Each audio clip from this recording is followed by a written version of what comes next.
Good afternoon, everybody. Thank you for having me here. It's very nice. It's a beautiful country.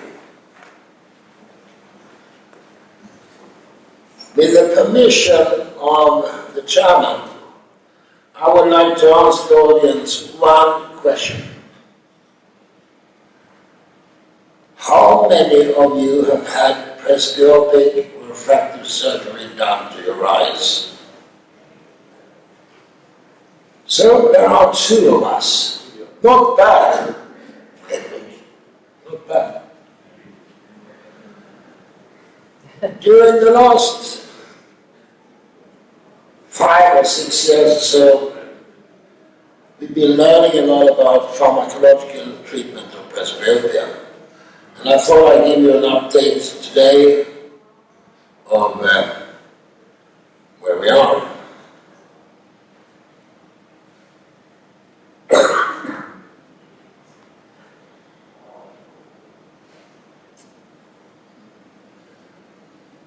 One thing is for sure, that presbyopia cannot be cured.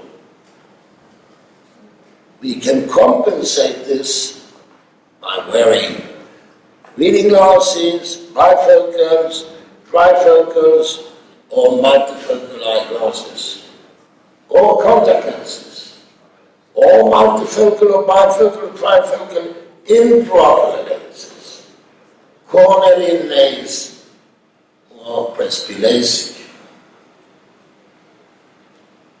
Solving the presbyopia problem is potential to transform many lives. And that is why the presbyopia correction is referred to as the holy grail of refractive surgery.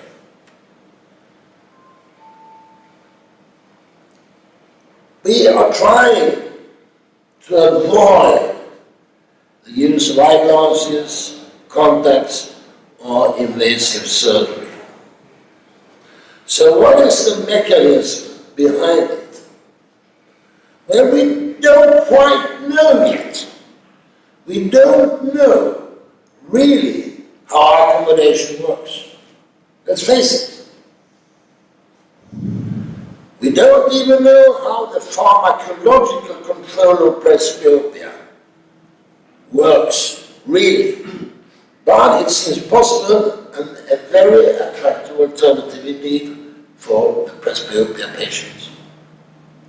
The studies mentioned in this review are to be considered pilot investigations, as they involve either a small number of subjects or a single case series. The background, we all know, classical picture. Presbyopia affects people from the 4th decade, characterized by accommodative loss that leads to negative effects on vision-targeted, health-related quality of life problems. Contributing factors to the accommodative loss in presbyopia, hardening of the lens, changes in the elasticity of the lens capsule, lens dimension, geometry of the zonular attachments, and the ciliary muscle contraction.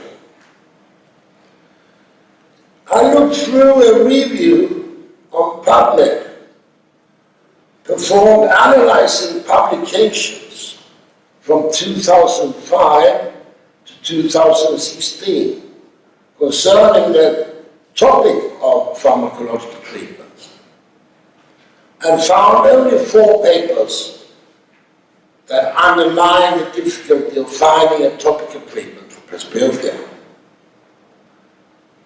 You can ignore my publication from 2015 because that was in a non-peer journal.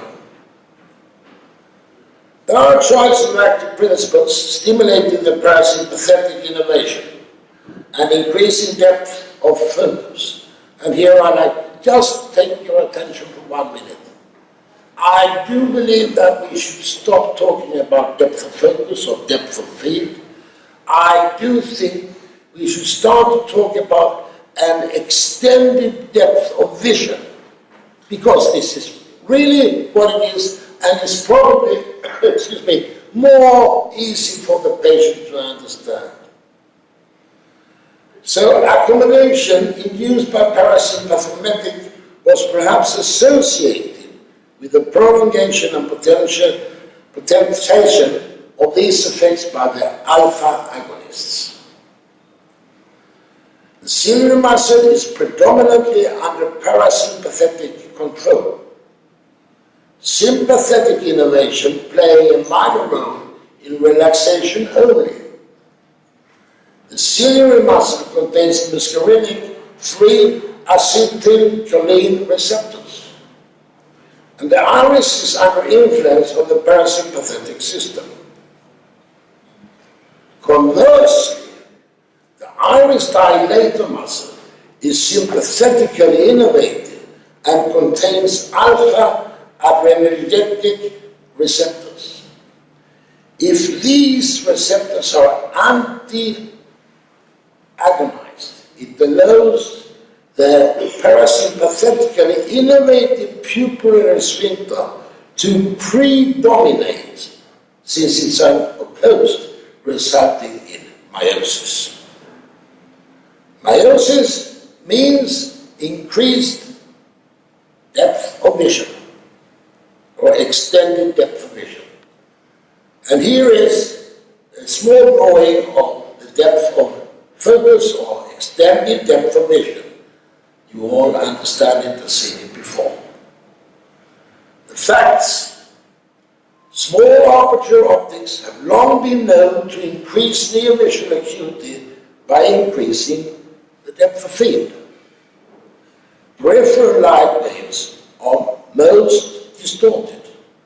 Central light reaching the retina will result in more clear vision and increased depth of field.